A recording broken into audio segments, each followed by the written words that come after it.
Right,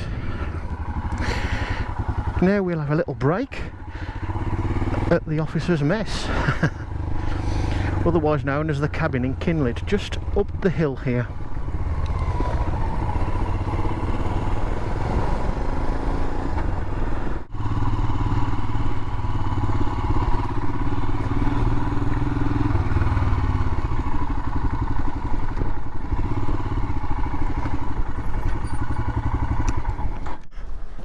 Hello.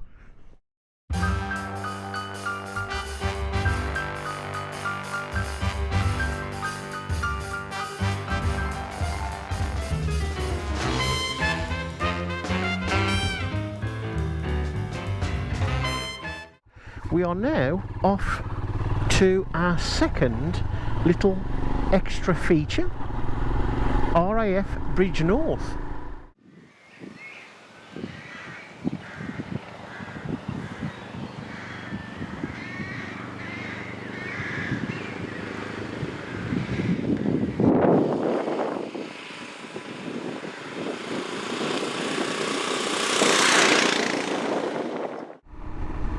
Well, here we are, folks, the site of RAF Bridge North,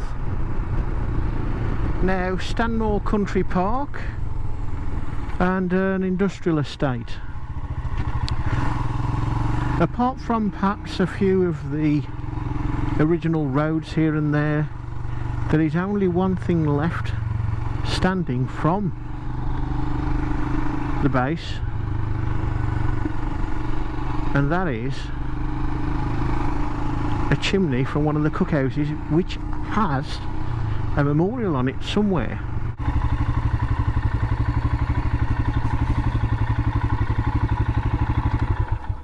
I do have quite a bit of information about this place, or rather the airfield it used to be. Some of it's a bit sketchy, but interesting. Of course, as usual, you can find out more on the web. We're going to go straight on. This airfield never had a runway.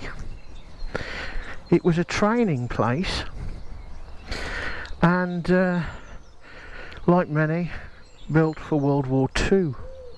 Its initial role was to carry out basic training for new recruits. There was quite a bit of spare accommodation at this base, so after Dunkirk in 1940, it was used as a transit and kitting out centre for the troops returning from France.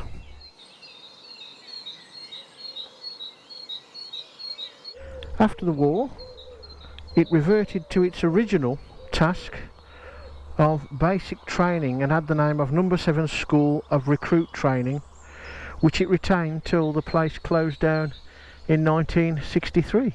This is the chimney from the No. 3 Wing Mess Hall stroke cookhouse. According to the local newspaper a few years back now, Squadron Leader Johnny Johnson, bomb aimer, or one of them, on the Dam Busters raid in 1943 was on the permanent staff here in 1956. And as for national service folk, Des O'Connor recently died, I think it was last year. He graduated from his national service here. He was a singer and comedian, if you didn't know. Comedian Ronnie Corbett too, he graduated from national service here. And we also have a famous cricketer. Cyril Washbrook was a cricketer for Lancashire and England, who, as far as I can tell, was here during the war as a PT instructor, physical training instructor.